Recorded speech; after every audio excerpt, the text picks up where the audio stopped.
very much for being here on a Friday night. It's a Friday evening, I suppose. It makes it sound better. I'm slightly overwhelmed by this occasion. This project emerged a few months back, and there was some disbelief that it would ever happen. Some of my colleagues in the Center for Humanities Research at UWC thought it was a completely crazy idea to mount such a project. But this project, which we're calling the Dullah Omar Center for Critical Thought in African Humanities, is an attempt to reconstitute spaces of humanities debates in parts of Cape Town that ordinarily are not seen to be the spaces where critical debate operates and has had a history. Now, I know I'm preaching to the converted here, but in some measure, we have given over the argument about spaces where critical debates happen in the city of Cape Town.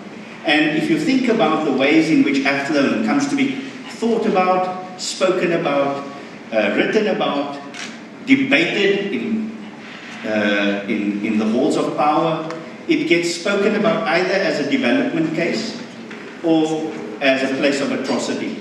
And so right on the border of this building, which was the old Hewitt Training College, there is the Trojan Horse Memorial, now almost lost to the imagination of this area, almost unnoticed as people drive past every day.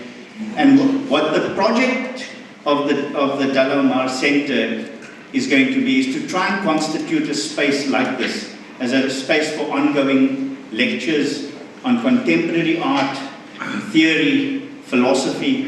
The plan is to bring to this space a number of international scholars, international artists, to speak to us about current projects and research, and to present that to non-specialist audiences. And so over the next few years, next 5 years in fact, we are planning a series of lectures in this space. This will also be then one of the satellite projects of the Center for Humanities Research at UWC. Someday I will tell you the long version of the story of how this madness came to be. But tonight we have other business to deal with. This is a launch of the center in some ways. And we decided on the name, the Dullah Omar Center for Critical Thought in African Humanities, in part because the ways in which the students of this area in 1985 referenced their debates and arguments in relation to Dullah as an interlocutor, but also a number of other intellectuals. Richard Reeve, who worked at this college, at Hewitt Training College, who was once, who wrote the book Emergency Continued in these buildings, in fact, once launched a major debate with students about the uprisings in 1985 that Adam Seitz recently spoke about at the Center for Humanities Research, on the discrepancy between study and revolt. And some of these inspirations we want to bring to bear on the larger debate on the humanities, but also to think the present of this city again and differently. And so this is an opportunity for us to launch a series of engagements over the next few years to rethink not only how it is we come to see a space like the university, but also how it is we come to think about publics in a more deliberate and purposeful way. Now, what brings us here tonight is, in fact, a film we saw last night, Francois Pasteur's Dream of Shahrazad. It's an absolutely beautiful film. For those of you who haven't seen it, it is an absolute must to see this film. But fortunately, on this occasion, we were able to bring two events together and to have Hassan El Geretly join us from Cairo. Hassan has worked with Francois on the film. He's also part of a very important theatre project. He will speak a little bit about the project he's involved in Cairo. And he's also had an interaction over the past few years with Neo Muyanga, known to all of you. Both, I think, well, you'll have to then just sing. Both Neo and Hassan agreed to do this as the opening lecture of what we're calling DOCCTAH for short, the Dullah Omar Center for Critical Thought in African Humanities. And what we're going to do tonight is have Hassan and Neo briefly introduce themselves. We're going to view a 30-minute short docu that was done on the conversation between the two of them, and then ask them back to speak to the larger questions on performance and social change from Cairo to Cape Town. So, welcome to Athlone. Hassan, do you want to go first? I'd rather Neo introduces me. Okay. Well, thank you, Pramesh, and thank you for inviting me down. I mean, I'm very excited. I think, Pramesh, you and your team are the quickest moving academics I've ever met in my life.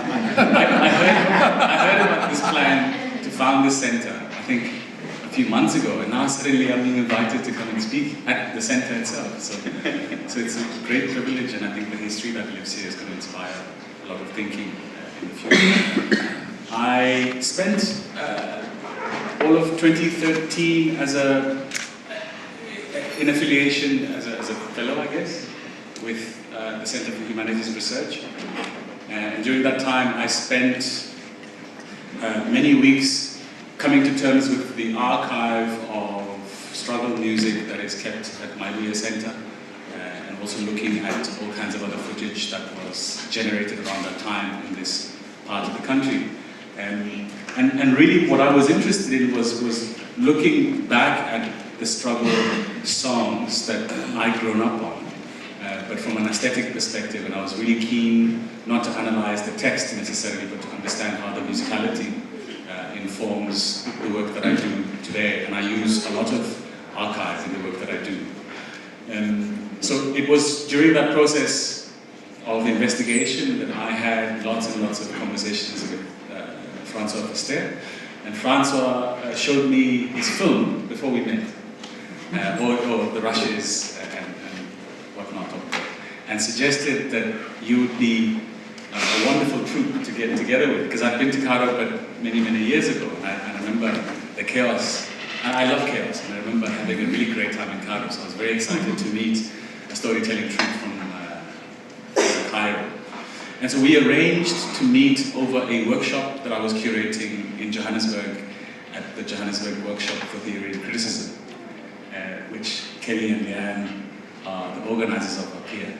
And the opportunity opened all kinds of questions for me that I wasn't even contemplating. So the idea of speaking about protest song and protest action through music and through storytelling in 2013, and I guess nobody here is a fan of The Economist, but The Economist that year had a cover that called 2013 the year of protest everywhere.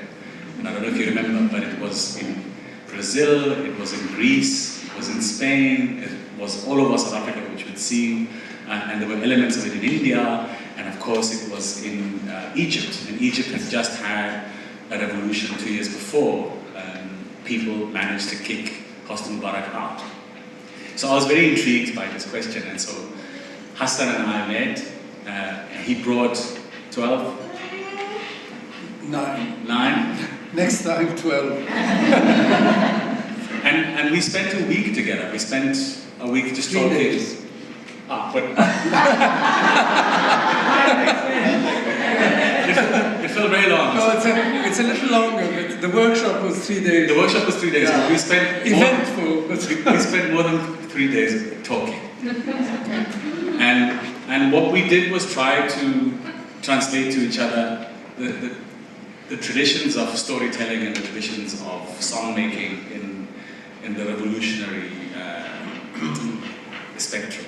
And I managed to learn a little bit of some of the songs that they were performing, and we performed some South African songs. So the exchange was very rich. I haven't seen this film, so I'm not sure what it is you're going to see, so I'm not going to say too much more, lest I commit myself to things that I can't. True. Yeah. But I just wanted to introduce you to Hassan, who's the leader of a troupe that is probably one of the oldest, most respected storytelling troupes in Egypt. You're now 27 years old, as I watch. And it's a troupe that participated in the revolution, obviously, in 2011, but then again, the last time Hassan and I saw each other was on the 30th of June 2013, which was the day the new revolution began. And so I spent, that's where the week comes from. I then spent a week trying to find out whether they'd landed safely or not. So, welcome back. Thank you. I just wanted to comment on the meeting, which was very rich at WITS, because it was a meeting of thinkers. I mean, we were told they were thinkers from the South, rethinking the world from a Southern perspective, and they were younger.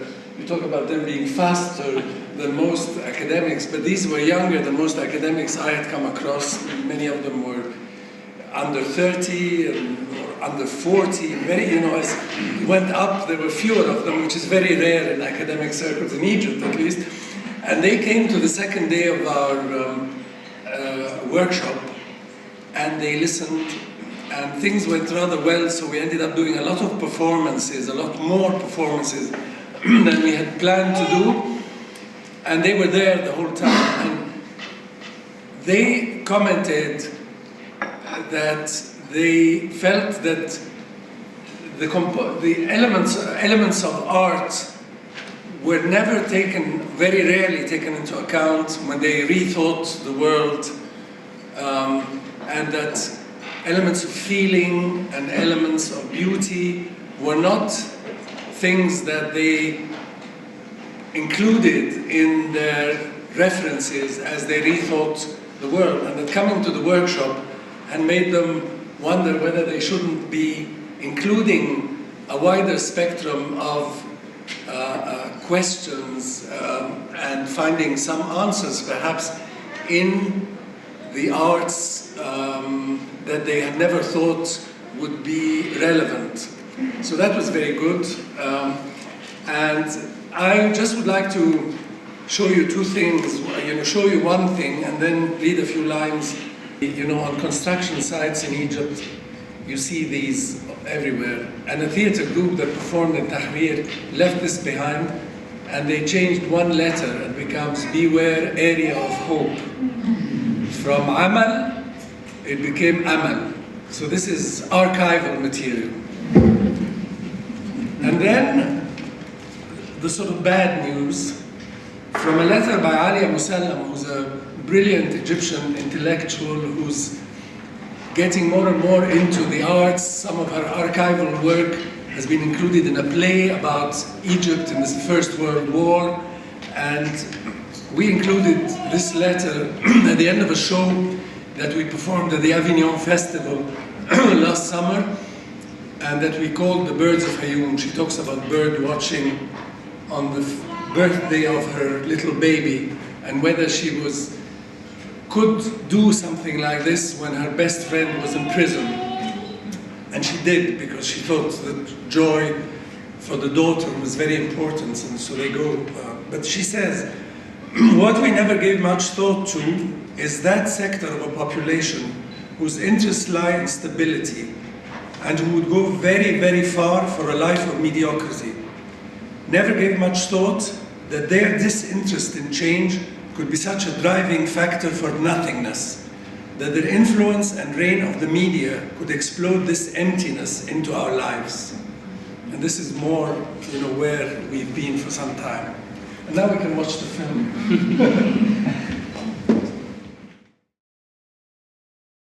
Hassan, do you want to go first and say a few words, maybe open up, and then we'll take some questions. I've said a lot in the film. So maybe we should ask Neo to say a few words before we open up. Thanks, Neo.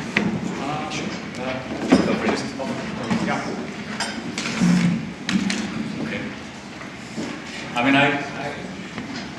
because I've spent a little bit of time with Troupe and Warsha, I've noticed a number of things. I'll just really point to two that I think are distinctly different from the tradition here. One is there's a great focus on identifying the martyr, naming people, and how that brings a dignity, how that brings a kind of resolution to the family, and how that carries the feeling and the hopes of young people, especially Tahrir Square.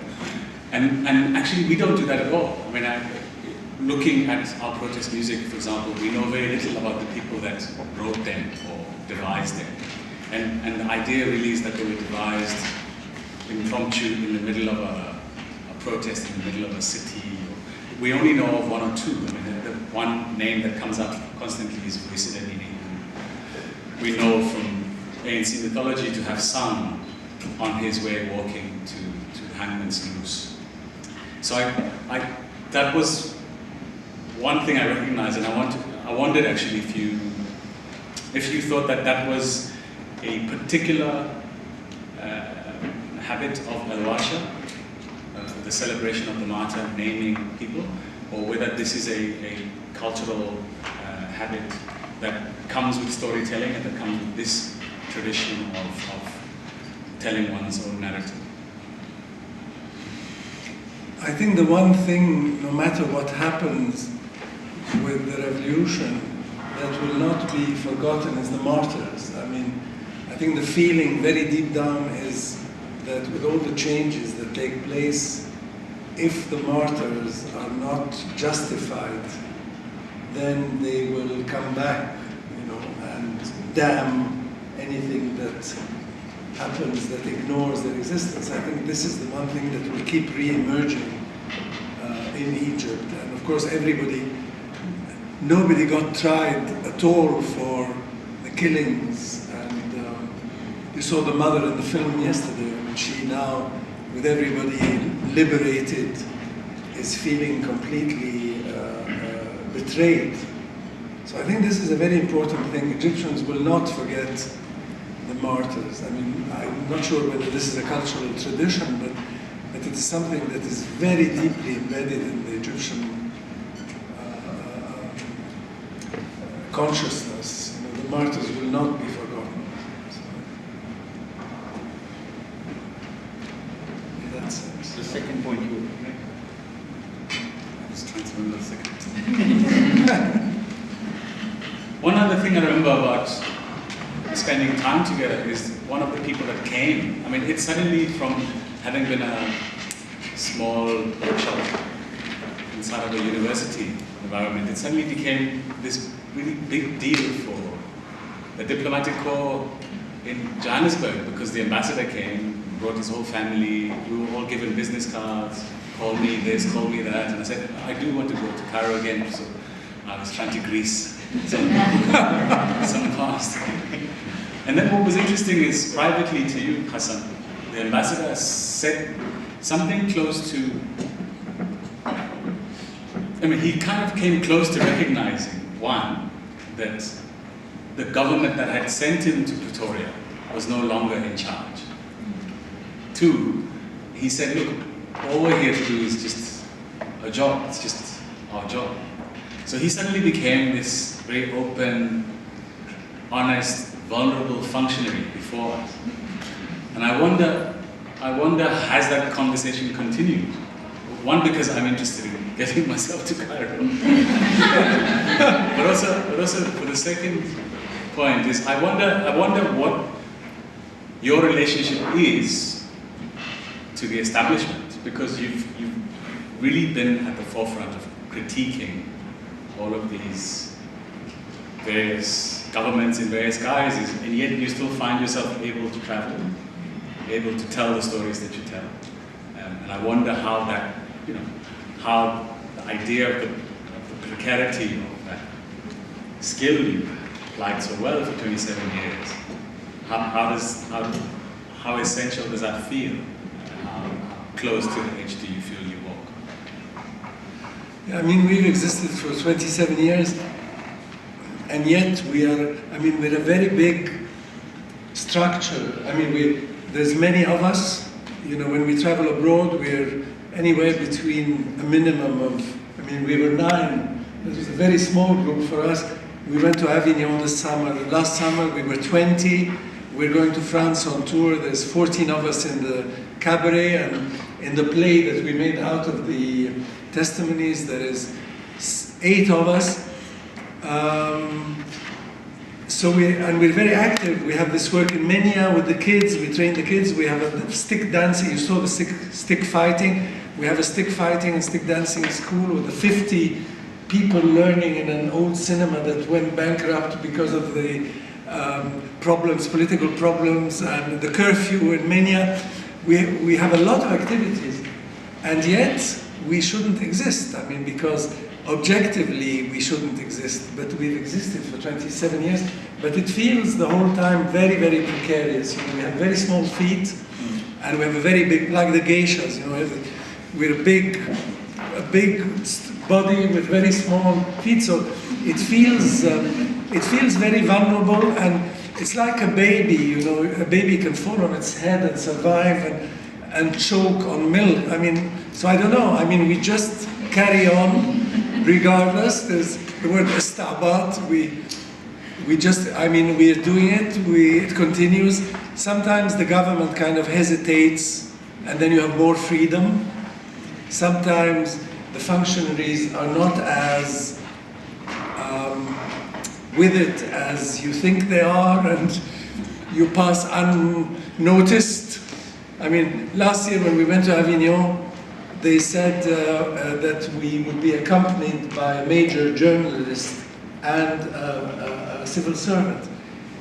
And we just waited, you know, to see, and then the journalist cancelled his trip, which was a good, we thought, oh, okay, because a major journalist in a system like ours is not necessarily, you know.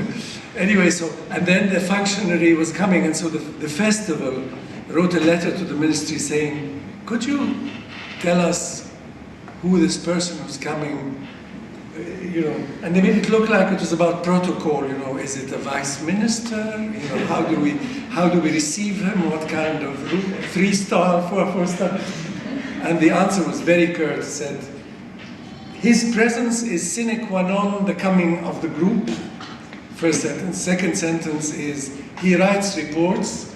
Third sentence was, you can consider him to be a technical director. And he came, and it was Ramadan, and I kept away at the airport, you know, and then in Paris, when we got there, they introduced me to when the company had done its job, and the guy, he was very nice. He said, are we going to see the Eiffel Tower? And I said, we're going to Avignon, which is 1,000 kilometers south.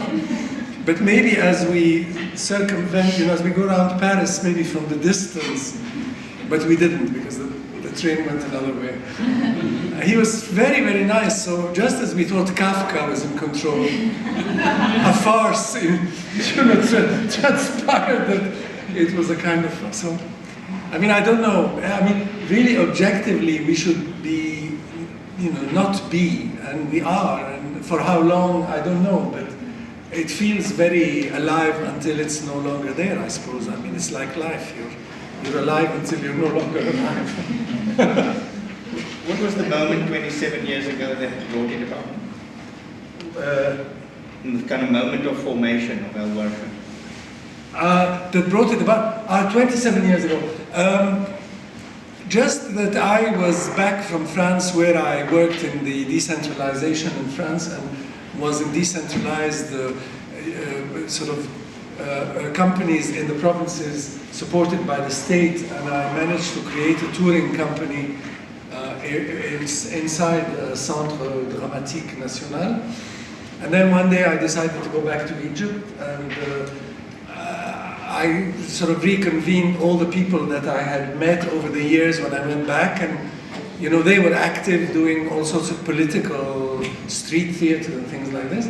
And we just came together, and for years we put on plays, we adapted European plays, Handke, we adapted Kafka's The Penal Colony, we did Pinter to work on it. I mean, it was all the idea of creating an Egyptian company with the idea that there's a French expression to do with if a fire breaks out, what do you go into the fire, what do you save from the fire? So our idea was work on the heritage, the Western heritage of Egyptian theatre, to see what mattered to us in the kind of theatre we wanted to create. And when we, at a certain moment, you know, turned this model, the European model, into a source among, you know, suddenly other sources appeared, including our own. And then we started working on popular culture. And of course, what you don't see in the film, because it was made at that moment, but we are basically a theater company, and all of this work is research and training work that we do to prepare our plays, to document, to research our work, to train the new people, and then we do major productions, which we tour for a number of months or years while we work on the next research project. So we went through working on this European theater, how do you create a new theater in Egypt and see what you want to keep. There was no work in Egypt on scenography, on dramaturgy, on all these things. So we introduced some of these elements of Western theater and working on the body of the actor and so on. And then we worked on everyday reality in Egypt, and we created this Cairo Calling show. We worked on the wars. There are many wars in our region, and we worked about the reality of war and related it to Mahmoud Darwish's poetry and all his ideas about the wisdom of the conquered and especially about women in war. And so it's been one long major project after another, and training is really very limited and so on. Right. Neo, shall we open it up for questions to Hassan? There's a roving mic, I think. Is there?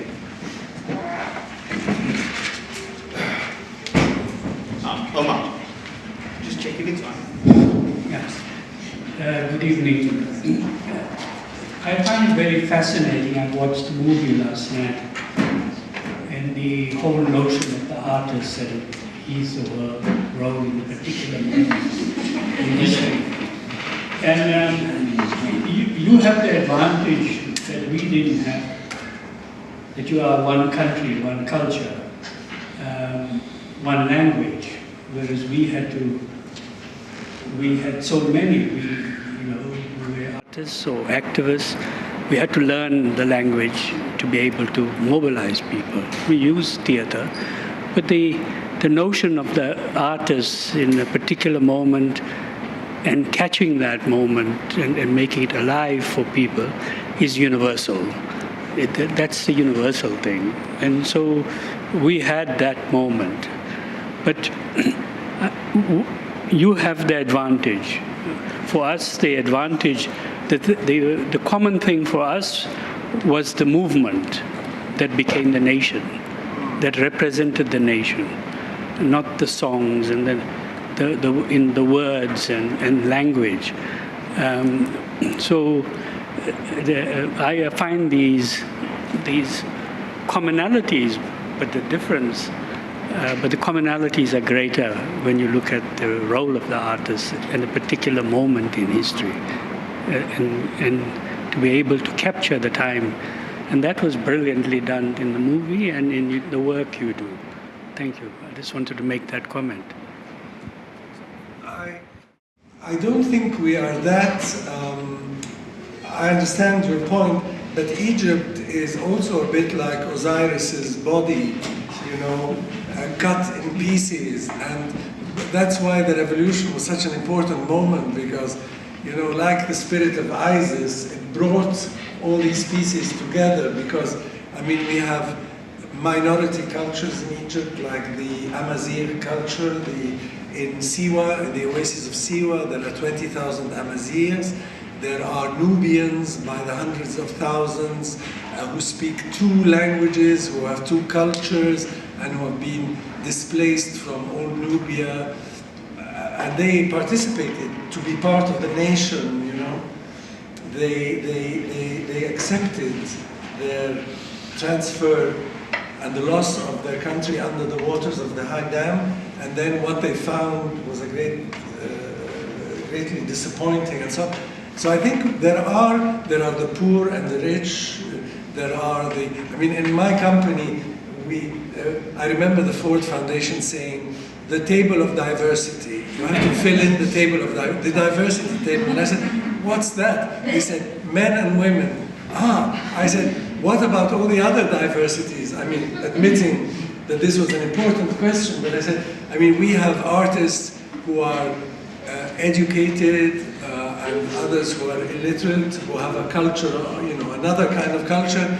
We have old people and young people, people from the cities, people from the countryside, traditional artists of the shadow play, actors trained in actors school, directors who have worked. We have Christians and Muslims, we have an Armenian, we even have a Scot. So these are diverse diversities. Can I fill in the whole of the, Huh? No, he was not yet part of the group. Yeah, the Nubian guy who created a very important link with Neo and South Africa. They improvised and sang together. It was fantastic to see the link through the Nubian music. Yeah. Andre?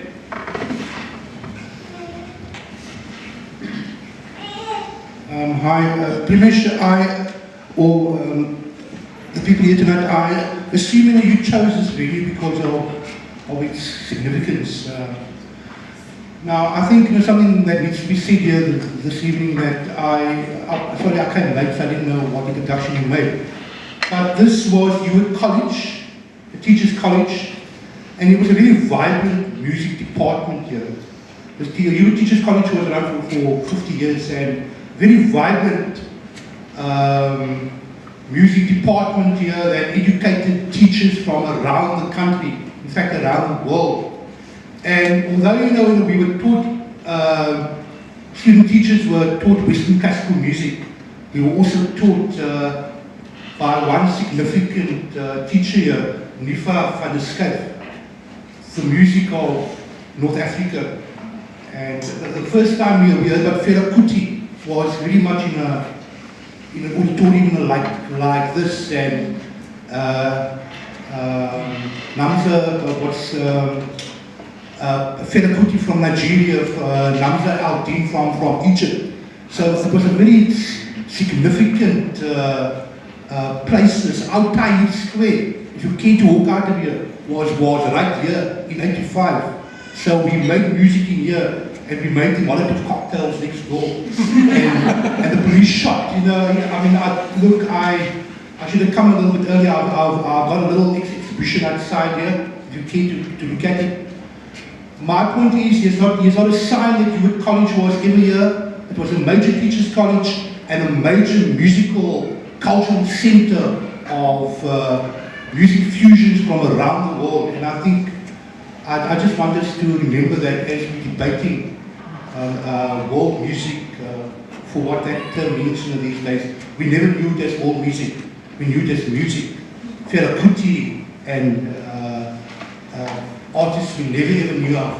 Nifa always told us, Nifa was an accomplished flamenco player, probably one of the best in the country. He's departed now, but he always would teach us, learn to listen to the Bilal in the flamenco. And he was an amazing teacher. And just please bear in mind where you are, that this was one of the worst post-apartheid mistakes to close down these teachers' colleges. I was one of the last students here. It was a great place to be. It was a vibrant political center and a vibrant cultural center. Ask Tina Scout, she was here with me. Thank you. Thank you, Andrew.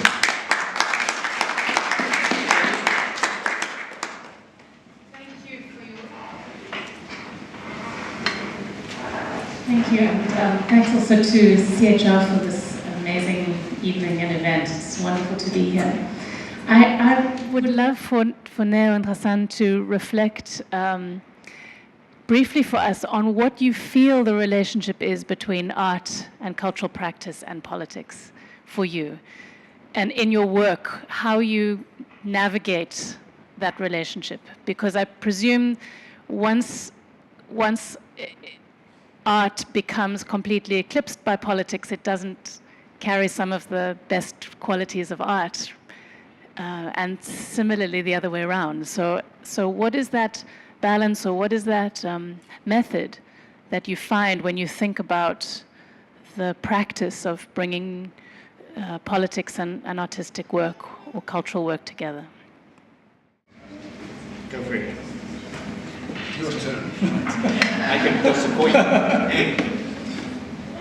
Well, thanks, Kelly. I think let me start by my thinking around this is really on two poles. One is let's always remember that art isn't life, and that artists have a tendency to think of themselves as central to life and what they do as mattering, kind of in the kind of the grand scheme of things. I think everybody who's living is working out a way to translate what they take in and what they need to communicate outwards.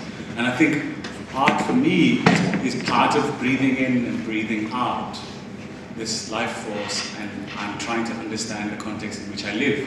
The second thing is I think artists aren't necessarily homogeneous, and some people really, really intend to be famous, others intend to be incredibly rich, and then there are some people who intend to share knowledge and create knowledge and remember things that are important. And so what I try to do is for me, I'm trying to understand and interpret part of what my history is. I happen to see myself as part of a 3,000-year-old tradition of making songs.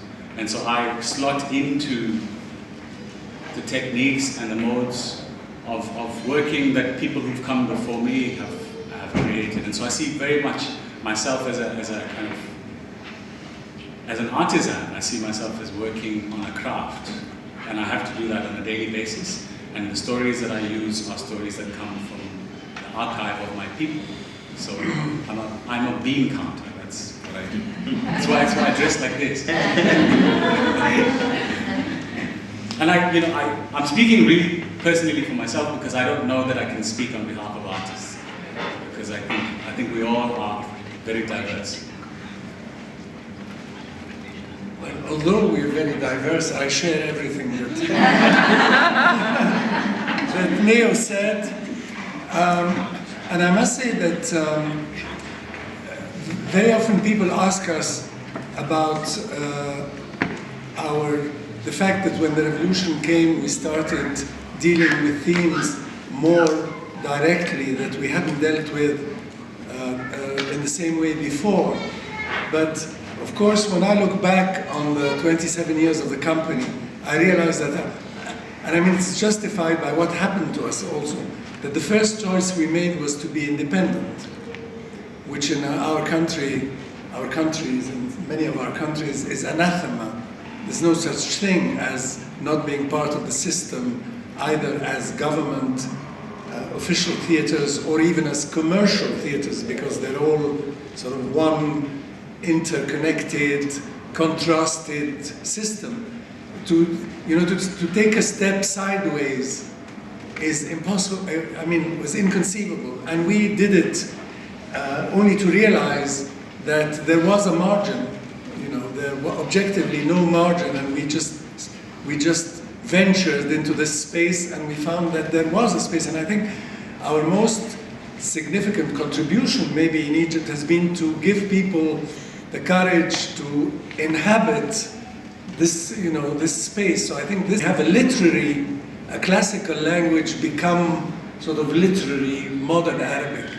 But this is not the language we love and hate each other in, So we are governed and pray and are, sentenced and are educated in one degree of the language, and we speak another degree completely. And when you create literature in the vernacular, it's considered to be second-rate, even in theater. So we had to so working on vernacular culture turned out to be a political act. See what I mean? Training, transmitting techniques, transmitting a culture which is no longer transmitting itself spontaneously from uncle to nephew, from grandfather to... It's not happening.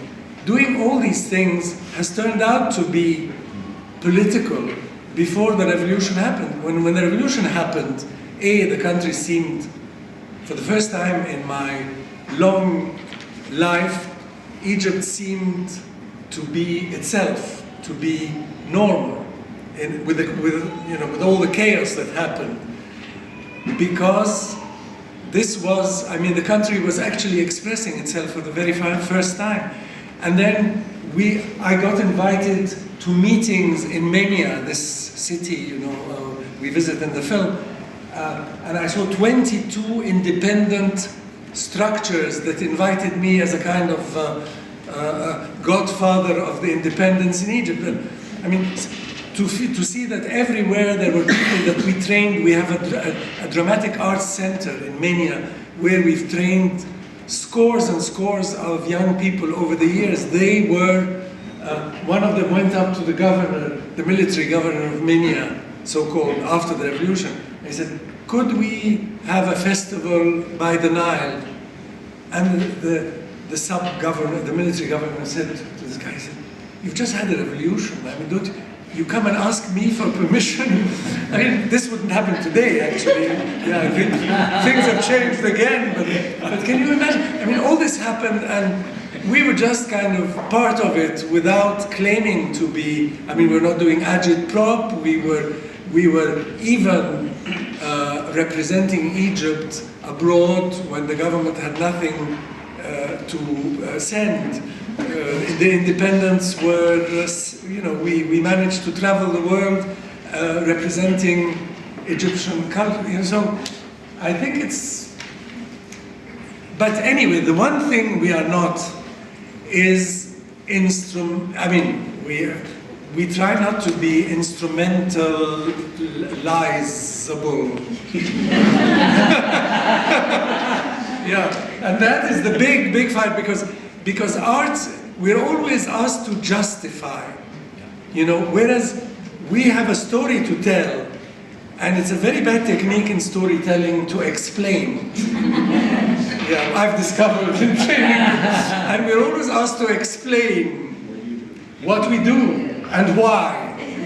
And I think that the one thing we should avoid doing is accept the idea that we are providing answers to the existing questions, because the questions are really bad, and if we have to answer them, then we're stuck. Mandy. And then we'll start rounding up, because the night. Yeah, thanks for that, Hassan and Neo. I've been fortunate to spend some time with both Neo out for working on creative stuff, as well as very privileged to have spent some time in the Hakaya network and actually doing a workshop with Palestinian refugees as well as a summer camp.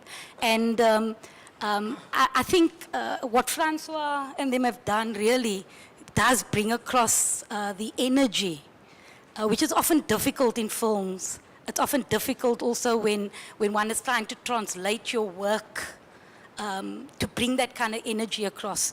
I was fortunate to have experienced that, and the point I want to make is partly linked to what Omar Bacha said, as well as to what Andre said, is that watching and listening to particular Hassan talk about the work of Al-Warsha, we're receiving it in a very exotic kind of way. We receiving it as Arabic. We're receiving it in the way, we can't distinguish between what is elite art and what is sort of popular Arabic art. You have to actually be in the midst of sort of working class performers, researchers who are highly connected to the source. I think to a large extent in the sort of 70s, 80s, we would have experienced that kind of energy with the Somkal workers' strike and the kind of theatre that emerged alongside of that, as well as again in the early years of sort of jazz art, magnet theatre, which was formed in the sort of cauldron of your resistance movement. I think we've had 20 years of democracy, and this is where the problems come.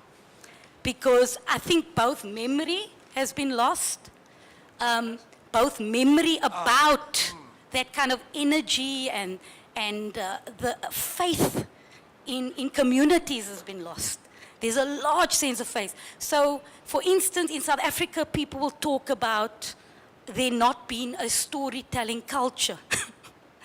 And the point is, lots of people talk about that. They say there isn't a kind of storytelling culture, there isn't a performative culture except in the formal theatre. Yet in a place like Cape Town, you have a very vibrant Klopse Kamer culture. And we know that, which is very reminiscent in terms of my experience of how Al-Warsha and the Palestinians in the refugee camps work on what is called reminiscence theatre. It's very vibrant. I think part of what we have to deal with here is that that is seen as such working class, what people call scully culture. And so it, in scully, what's the sort of Marxist word for scully? Lumpen. It's seen as sort of lumpen, you know, and so there are huge problems with marginalizing and forcing that kind of street culture out of the city. You know, it's forced out, it's something that has to be codified and then performed on a stage or as part of a kind of, so I think it's not an easy issue that I'm raising here, but it's not necessarily a question to you. It's more kind of, I think, a dilemma that we all have to deal with. But how do we not, what John Berger calls, expropriate the sort of energies of the marginalized and then reframe it and sell it back as a commodity as a curiosity. And I think that's a dilemma that particularly those of us in the District 6 Museum and the kind of communities, which are very diverse, work with. But I wanted to say it was an honor basically to be with you guys and the energy you work with. Can we just take Patricia Hayes right at the back? And then I'll ask you to solve all the problems for us. Yes, thank you very much. I wanted to ask if you could say something more about what's happened to the idea of nation in Egypt. You know, part of what you describe is the way, in the name of national unity, you are not supposed to be independent and unbundle the diversities of Egypt. But I'm aware that there's been a big shift in the idea of the nation, Egypt as a nation, you know, with all the upheavals and changes. So I wonder if you could say something about that. And whether maybe the idea of the nation after revolution has also been to exclude some people as well.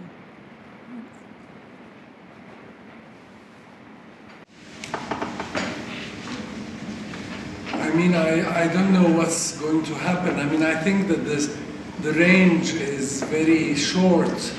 What is happening now is a kind of situation where there is confusion and there is a lot of there are a lot of elements of disunity, and there are people. There's an atmosphere of denunciation. You know, where people are insecure and where people are accused of threatening, you know, the unity of the nation in all sorts of ways. But I mean, it's not a good time, but I think that what happened in the revolution was a very strong precedent, and we'll see how it works itself out. I mean, we're in an atmosphere like at the beginning of the 60s under Nasser, when there was a lot of insecurity and doubt, and people, you know, Alain Grish, who's an Egyptian journalist, I mean, he's an Egyptian Jewish French journalist who runs Le Monde Diplomatique and is a very brilliant man, was in Cairo sitting in a cafe talking to two female Egyptian journalists in English, and the lady sitting next to them suddenly got up and said, "It is because of this kind of talk that the country is falling to pieces," and so on, and goes out and brings a security guy, and they take him to the police station with the two women. And then they discover who he is, because, I mean, he runs an Egyptian version of Le Monde Diplomatique.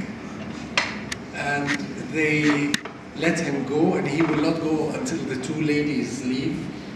And then he goes home, and the Ministry of the Interior sends a police force to his flat, knocks at his door, and when he goes out, they say, "You are invited to the Ministry of the Interior."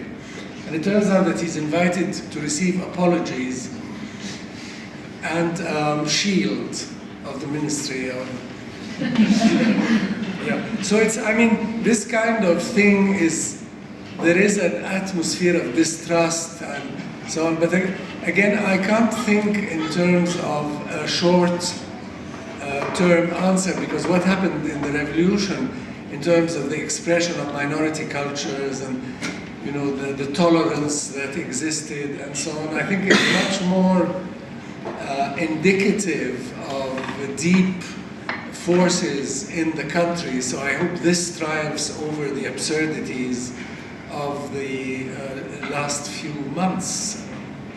I mean, I have to be not an optimist, because I'm not an optimist, but I mean, I have to let my desire triumph over despair.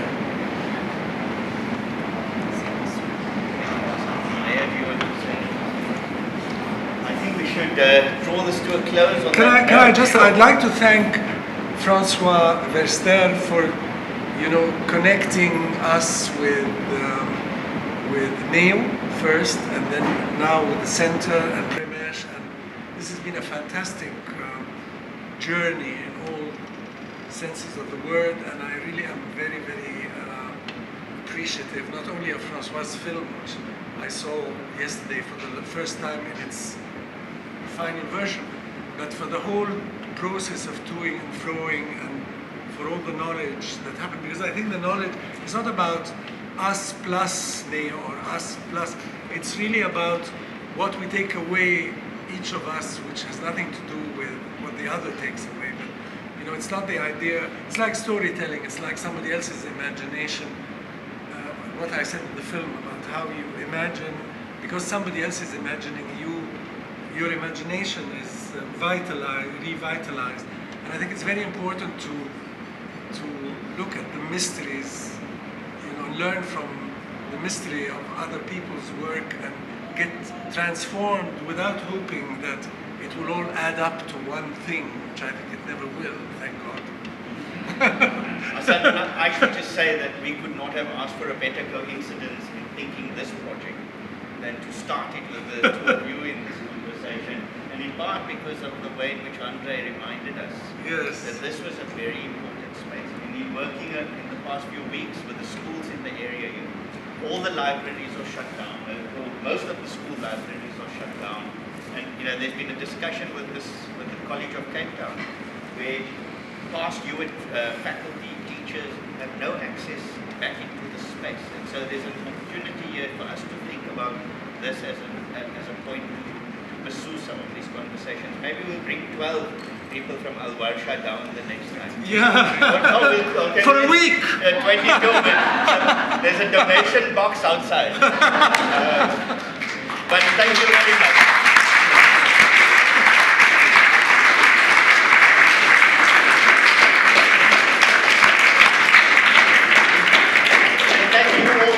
We'll keep you informed about future events, and let's see how we use this space effectively. Thank you.